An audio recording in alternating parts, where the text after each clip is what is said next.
Kita bisa barang, bisa jasa ya, ingat ya. Bisa barang, bisa jasa. Objek akad ijaroh tentu di samping barang atau sewa atau manfaat jasa dan upah. Ya, kita kan dapat upah itu. Ya, upah atau ujroh itu atau fee ya.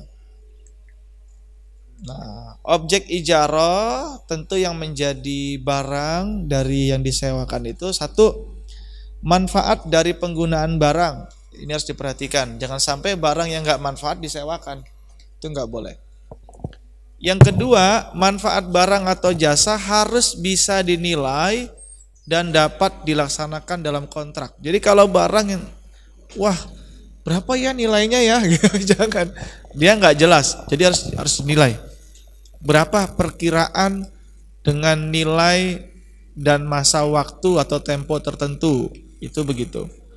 Kayak kita sewa, misalnya kita sewa, kalau kita sewa alat kesehatan biasanya hitungannya gimana, Pak? Pak Teguh. Hitungannya tempo tahunan atau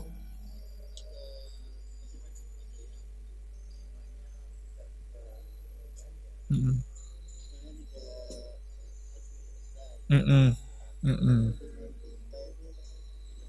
Gitu ya. Nah, harus dipastikan betul. Nanti semua itu ketika mereka tidak menggunakan akad, kita yang buatin akadnya. Nah, jadi kita punya dokumen yang sesuai prinsip syariah nanti. Kan mereka kan bukan perusahaan syariah masalahnya, tapi kita yang punya nanti. Itu nanti yang akan kita buatin semua akad-akadnya. Kemudian manfaat barang atau jasa harus yang bersifat dibolehkan. Artinya tidak diharamkan ya.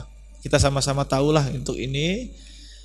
Kesanggupan memenuhi manfaat harus nyata dan sesuai dengan syariah. Nah ini. Kadang kita antara sanggup dan tidak itu belum terukur. Iya. Nah, ini harus diperjelas sehingga biar itu kegiatannya berjalan. Manfaat harus dikenali secara spesifik sedemikian rupa untuk menghilangkan ini jahalah atau ketidaktahuan yang akan mengakibatkan sengketa. Artinya jangan sampai kita tidak mengenal apa yang kita sewa atau apa yang kita sewakan sehingga terjadi sengketa. Apalagi kan ini hubungan dengan rumah sakit ya. Hubungannya kadang ini kan high risk. Nah, high risk kan kalau rumah sakit ini sama seperti juga dengan IT itu kan high risk banget tuh. Keuangan juga high risk banget ya. Karena hubungannya apa? Dengan data pribadi dia. Dengan personal hubungannya. Karena itu ini harus benar-benar dijaga ya. Kita sewa alat, ternyata alatnya belum diuji coba. Ternyata prinsip percobaannya kita. Wah, repot juga ini. Ngomongnya dia sudah memenuhi uji coba atau kelayakan. Nah, ini kan repot kita kan. Ya kalau kita di IT itu ada namanya pen test ya, penetration test. Seberapa kuat atau mampukah aplikasi itu tidak ditembus oleh hacker gitu kan gitu. Itu ada kita khusus ya kalau di IT ya. Objek ijarah berikutnya, spesifikasi manfaat harus dinyatakan dengan jelas, termasuk jangka waktunya ya sudah pasti ya. Kemudian sewa atau upah dalam sesuatu yang dijanjikan atau dan dibayar nasabah atau pasien atau siapa apa rumah sakit kepada kita ini ya. Jadi harus diperjelas dan dijanjikan sesuatu yang dapat dijadikan harga dalam jual beli dapat pula dijadikan sewa atau upah dalam ijarah. Ini ya, harga itu jadikan upah ya. Kan kita tidak dihargakan berupa barang kita, tapi kan dihargakan berupa jasa. Jadi seperti itu. Oke, yang kedelapan, pembayaran sewa atau upah boleh berbentuk jasa atau manfaat lain dari jenis yang sama dengan objek kontrak. Nah ini ya. Terus kalau fleksibilitinya dalam menentukan sewa atau upah dapat diwujudkan dalam kurun waktu, tempat dan jarak. Contoh misalnya kalau kita mungkin kurun waktunya masa kerja kalau karyawan ya. Mungkin jaraknya saya tidak tahu apakah ada transport yang membedakan jarak, saya nggak tahu juga ya. Karena itu sebenarnya rasional teman-teman guys. Ya, loh ada juga dia bilang, loh siapa suruh punya rumahnya di Lamongan? Kenapa nggak beli di Tuban? Ya kalau ada duit saya beli di Tuban Pak. Tapi kadang itu terjadi. Ya nanti pelan-pelan kita coba kondisikan Pak, walaupun tidak besar bedanya. Ini kan penting ini. Ya, artinya benar-benar terbuka dan alat pengukurnya itu jelas. Tidak yang lain ya. Ini kita benar-benar bedah loh. Kalau kita sosialisasi akad setiap tahun, Pak. Ya seperti ini, Pak. Kita semua niteni belajar benar-benar kayak gini. Satu-satu Pak kita hal-hal yang penting. Bentuk-bentuknya ini nanti sudah saya beri contoh. Artinya kalau nanti ini bisa bentuknya pembiayaan ijarahnya, muntakhiyah bitamlik, ini fatwanya, multi jasa ini, ijarah mausufah bizimah nomornya ini. Terus kalau juga ada kebutuhan, ini kalau buat ini apa? Ijarah mausufah bizimah, ini produk PPR, ini kayak perumahan itu. Ini terus ini dia akad-akadnya ya. Artinya semua sudah diatur. Ini kalau ijarah muntakhiyah bitamlik, ini contohnya akad sewa yang diakhiri dengan perpindahan kepemilikan barang sewa dari mujir kepada mustajir. Ini tadi ya, seperti alat kesehatan kita juga punya ini. Ya, pengertiannya di sini perjanjian sewa menyewa yang disertai dengan opsi pemindahan hak milik atas benda yang disewa kepada penyewa setelah selesai masa sewa. Ini bisa tidak terjadi perpindahan ketika ada kelalaian dalam bayar sewa. Nah itu. Makanya ada ketentuan juga. Terus bagaimana Ustadz kalau sewanya nggak dibayar, ya nggak jadi perpindahan kepemilikan. Terus bagaimana Ustadz kalau ada macet-macetnya? Tentu disampaikan dalam akad. Ketika terjadi keterlambatan disebabkan karena bukan kelalaian dari penyewa gitu, nanti harus jelas Pak itu. Karena kemungkinan terjadi itu. Nah, makanya harus diakad atau dituliskan dalam akad. Ya, ketentuan umumnya hampir mirip, tapi ini benar-benar harus diperhatikan. Rukun syarat untuk ijarah muntakhiyah bitamlik itu sama dengan akad asalnya, yaitu akad ijarah. Ini Pak, perjanjian untuk melakukan akad ijarah muntakhiyah bitamlik harus disepakati ketika akad ijarah ditandatangani. Maksudnya apa? Perpindahan kepemilikan baik jual beli maupun harga itu disampaikan ketika tanda tangan akad ijarahnya. Karena ini ada double akad nanti. Ada akad ijarah yang itu tertulis, ada yang dia namanya wa'ad. Wa'ad itu janji. Tapi janji itu bisa ditunaikan ketika terpenuhi tadi. Nanti ya kalau benar-benar ini sudah dibayar sewanya, nanti ada perpindahan kepemilikan itu. Tapi dia bukan akad, namanya wa'ad ya. Hak dan kewajiban setiap pihak harus dijelaskan dalam akad, sudah pasti ya.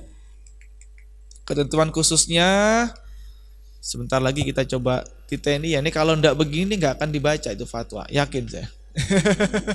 Nggak akan dibaca. Terus ngurus pasien Ustaz. Gitu. Ya tapi ini sedikit kita coba belajar bareng-bareng sebagai bukti bahwa kita benar-benar ada sosialisasi secara baik terkait tentang akad, termasuk fatwa tentang prinsip syariah di rumah sakit kita. Nih, pihak yang melakukan ijarah muntakhiyah bitamlik harus melaksanakan akad ijarah terlebih dahulu. Nah, ini urut-urutannya begitu Pak. Akad pemindahan kepemilikan baik dengan jual beli atau pemberian atau hibah hanya dapat dilakukan setelah masa ijarah selesai. Itu. Jadi kalau ditanya nanti bagaimana implementasinya akad IMBT, dia akad ijarah dulu. Setelah itu baru dilanjutkan pemindahan kepemilikan setelah selesai ijarahnya atau sewanya, pembayarannya gitu ya. Janji, nih dia, Ini penting-pentingnya di sini. Janji pemindahan kepemilikan yang disepakati di awal akad ijarah, ini wa'ad ini, yang hukumnya tidak mengikat. Artinya apabila janji itu ingin dilaksanakan, maka harus ada akad pemindahan kepemilikan dilakukan setelah masa ijazah. Artinya kalau sudah kebayar semua Pak, baru kita akad lagi. Boleh melalui tadi jual beli atau melalui hibah. Contohnya begini. Kalau kita jual beli, maka ada AJB. AJB kena pajak, tentu lebih mahal. Kalau hibah, dia lebih ringan. Makanya saya gunakan hibah ketimbang jual beli. Nah, trik-trik begini kita harus paham. Karena kita jangan sampai sudah ijarah, sewa, ternyata dipindah kepemilikannya kena beban lagi kita. Nah, makanya harus beban pajak terutama ya. Bukan berarti kita kita menyesuaikan betul mana yang betul-betul meringankan ya. Ini. Oke, berikutnya jika salah satu pihak tidak menunaikan kewajibannya atau jika terjadi perselisihan di antara kedua belah pihak, maka penyelesaiannya dilakukan melalui badan ini dia. Arbitrase syariah setelah tidak tercapai kesepakatan melalui artinya kekeluargaan dulu, musyawarah dulu. Ya, baru disampaikan ke badan arbitrase syariah. Ini setiap wilayah MUI sudah ada kantor ya. Arbitrase syariah atau Basarnas kita. Ini mudharabah sedikit lagi. Mudharabah ini kalau kita lihat di rumah sakit implementasinya rumah sakit dengan pemasok alat kesehatan dan pemasok alat laboratorium. Jadi rumah sakit ini sebagai pengelola atau pengguna dari alat itu. Pemasok sebagai pemilik modal atau sahibul mal ya. Ini L ini ya, al-mal ya, sahib al-mal ini bukan I ya, nanti kita ganti ya. Akad mudharabah ini kalau dalam pengertiannya. Jadi kalau mudharabah ini akad kerjasama. Jadi kita nanti bisa bekerja sama dengan pihak-pihak yang memang itu bisa kerjasamakan aja. Jadi kita nggak ada beban apa-apa, nggak ada beban pemeliharaan sendiri gitu Pak, nggak ada beban kerusakan sendiri juga. Nah itu dia. Nah ini di mana pihak pertama yaitu malik, sahibul mal, LKS atau pemasok menyediakan seluruh modal, sedangkan pihak kedua amil, mudharib, nasabah atau rumah sakit bertindak selaku pengelola atau pengguna dari alat itu. Keuntungan usaha dibagi di antara mereka sesuai kesepakatan yang dituangkan dalam kontrak. Ya artinya untungnya nanti disepakatin boleh berapa persen sana, berapa persen dari kita. Ini dasar hukumnya, nanti ini semuanya bisa kita lihat. Ada mudharabah, ada akad mudharabah mustarokah. Mudharabah mustarokah ini begini. Nih, ini penting juga. Kita sebagai sahibul mal itu boleh minta keterlibatan di dalamnya. Maka kita gunakan mudharabah mustarokah. Contoh misalnya ada pemasok alat kesehatan besok, mereka juga ingin terlibat di dalamnya. Misalnya ya biar bisa bantu ngontrol penggunaannya sehingga dia ikut terlibat, atau nanti untuk servisnya dia terlibat. Ya gunakan aja nanti akadnya mudharabah mustarokah. Jadi gitu. Kemudian ini kalau dalam tengah jalan kita mau mengembalikan modal atau alatnya kita kembalikan nih Pak, karena ini sudah nggak lagi digunakan misalnya, ya ini ketentuan akadnya kita kembalikan kepada mereka. Ya luar biasa ya diatur ya, karena kemungkinan akan terjadi di tengah jalan barang itu sudah nggak update terhadap perkembangan zaman. Nah kita kembalikan Pak. Ya, tapi jangan sampai merugikan ya, harus slow komunikasinya, karena kan mereka ada bisnis juga. Kenapa Pak? Pak Teguh? Alat COVID kemarin gimana? Oh iya alat COVID. Oh kalau hibah mah dikelola aja Pak. Kan COVID jadi flu biasa Pak nanti. Tapi kan deteksi kita lebih cepat. Saya alhamdulillah waktu COVID dulu Pak, lagi kenceng-kencengnya COVID, yang rawat istri sama anak saya dulu saya itu. Aman saya. Enggak, alhamdulillah. Saya aman Pak. Saya bismillah aja karena siapa lagi. Saya yang lain nggak berani masukin air, saya beli air panas tuh ini. Bismillah tuh Pak. Kan saya juga selalu ngecek kesehatan di perusahaan saya. Semua kalian rutin ya. Masya Allah, alhamdulillah Pak. Iya. Karena selalu beli alat juga untuk ini ya. Iya. Malah anak saya bolak-balik gitu karena ada standar rumah sakit tingkat ininya harus tinggi, cek lagi. Padahal lagi mahal-mahalnya dulu itu. Waduh, terasa juga dulu Pak. Tapi bismillah lah itu untuk pengalaman kesehatan. Itu luar biasa itu. Oke, sedikit lagi ya. Ini mengenal sedikit ragam mudorobah. Besok kalau kita ketemu istilah-istilah, ada namanya mudorobah muqayyadah. Jadi mudorobah muqayyadah itu mudorobah yang dibatasi baik jenis usaha, waktu, dan tempat usaha. Contoh Pak, alat kesehatan nih, pemasoknya.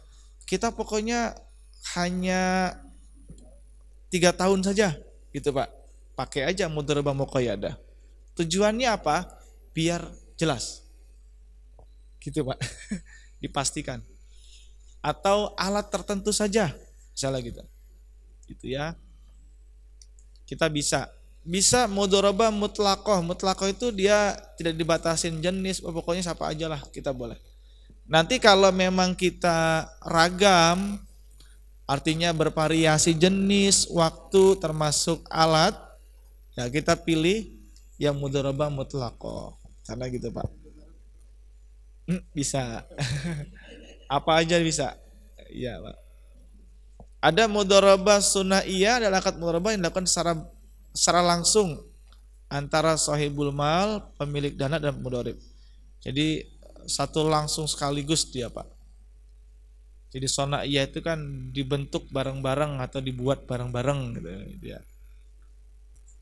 Nah, yang terakhir ini mudharabah mustarokah, adalah akad mudharabah yang pengelolanya atau mudharibnya turut menyertakan modalnya dalam kerjasama usaha. Jadi dia pengelola, ada usaha juga. Artinya ada modal yang dititipkan juga gitu. Ya, ini mungkin terakhir ini.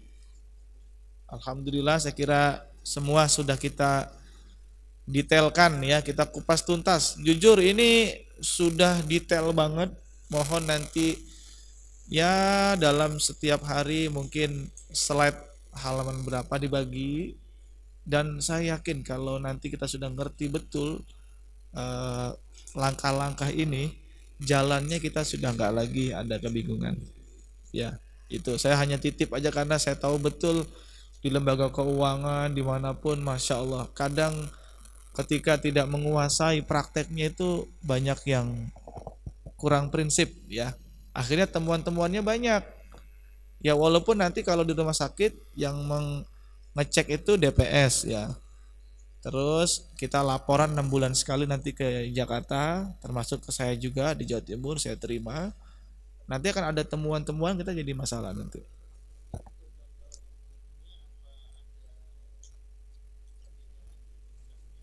Oh itu disesuaikan Pak. Disesuaikan karena draft itu yang penting mengacu kepada akad. Nanti saya akan buatin itu Pak. Saya akan buatin semua nanti itu. Kita akan buatin semua karena itu yang menjadi acuan. Kalau itu kan ada rukun-rukunnya apa aja. Nanti Pak, itu kita buatin semua. Karena itu juga legal drafting itu. Saya biasanya juga melatih kampus-kampus mahasiswa mereka. Cuma-cuma itu Pak saya bantu mereka. Udah pokoknya mereka itu sebenarnya bagian legal. Bukan tugasnya DPS. Tapi kan enggak semua bagian legal dia mengerti legal kontrak yang syariah. Kita legalnya ada Mas. Tim legal kita ada ya? Ada ya. Ya nanti bisa kita komunikasi itu karena dia hubungan dengan kita juga, Pak. Oke, musyarakah mutanakisoh ini dia penyertaan modal tapi di akhirnya barang itu menjadi milik kita, modalnya satu pihak dia berkurang habis. Ya. Kenapa dia berkurang? Karena dibayar dengan keuntungan tadi. Ya. Ini contohnya rumah sakit dengan pemasok alat kesehatan termasuk alat laboratorium. Rumah sakit dan pengelola menyatukan modal usaha dan porsi kepemilikan modal pemasok berkurang karena pemindahan kepemilikan modal kepada rumah sakit secara bertahap. Ini Pak ya. Pokoknya banyak alternatif untuk pengembangan bisnis kita ke depan. Jadi sangat ini kalau dari fatwa definisinya musyarakah mutanaqisah adalah musyarakah atau syirkah yang kepemilikan aset barang atau modal salah satu pihak atau syarik berkurang disebabkan pembelian secara bertahap oleh pihak lain. Itu karena pembeliannya karena dapat keuntungan tadi itu. Keuntungan atau nisbah tadi itu. Nah, ini ketentuannya kalau akad musyarakah Mas Agus. Jadi saya kira nanti bisa kita download, kita kompilasi. Dan insya Allah nanti kita punya bundle buku panduan termasuk akad-akad syariah lengkap. Ya nanti dan saya udah minta Mas Agus ya tinggal dikompilasi aja, dikasih cover depannya, udah cakep banget tuh kita nanti. Ya insya Allah udah bisa kita juga distribusikan untuk yang lain yang berminat sebagai hadiah kalau mereka datang kunjungan di kita ini. Jadi kita bikin tim penyusun Mas Agus bareng-bareng ya panduan akad. Ya dari hasil akreditasi ini nanti luarannya adalah kita punya pedoman tadi ya, pedoman fatwa dan akad-akad syariah. Kan bagus juga tuh, bagus punya nilai tambah lah ya. Ini kalau wakalabil ujroh sedikit, wakalabil ujroh ini terkadang rumah sakit dengan pemasok obat nih ya. Artinya rumah sakit sebagai wakil dan pemasok obat sebagai pemberi kuasa. Contoh, Pak ini ada obat, Bapak wakil kita untuk dijual kepada pasien. Bisa, modelnya begitu.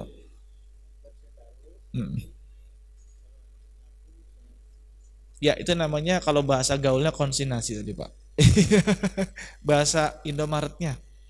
Nanti Bapak sering ke Indomaret berarti ini. Itu bahasa minimarket itu konsignasi. Barangnya dipasok nanti bayar ketika ada yang laku, itu konsignasi namanya. Ya Pak. Ya bahasanya kita namanya wakala bil ujroh. Tapi posisinya rumah sakit itu benar-benar menjadi wakil. Karena kalau rumah sakit menjadi wakil Pak, jadi nggak terakad nih ya, berarti di luar dari sistem itu malah nggak sesuai prinsip nanti.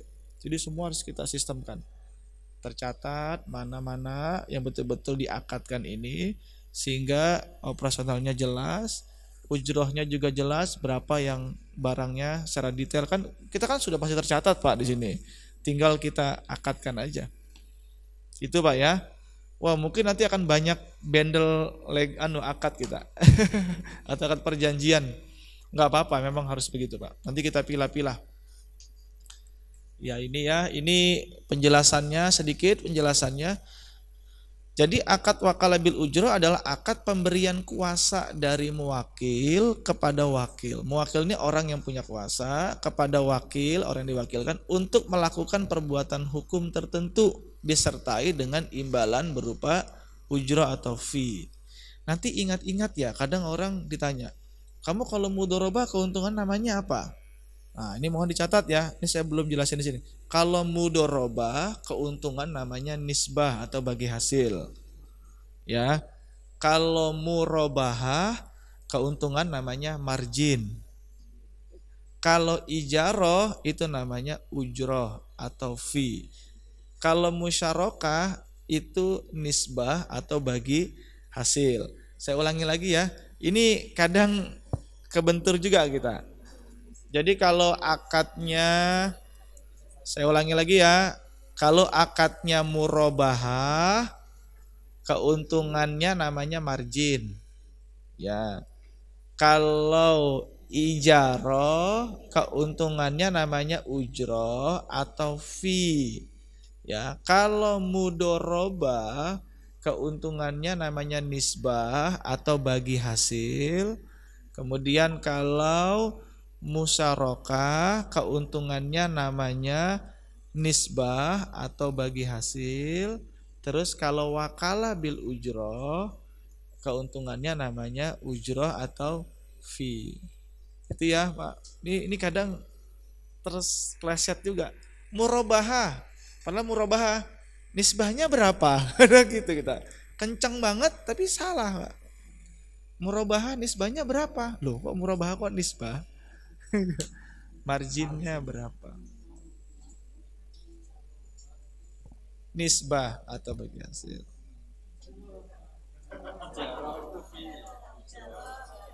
Ya, Bapak kalau sewa ujrohnya berapa? Jadi besok kalau kita ada orang penyewa-penyewa, ujrohnya berapa Pak? Oh gaul banget, keren dikit, keren dikit ya. Kalau beli barang nanti di pasar marginnya berapa sih? Gitu. Gaul-gaul dikit dong. Enggak, ya memang cara menghafalnya gitu Pak.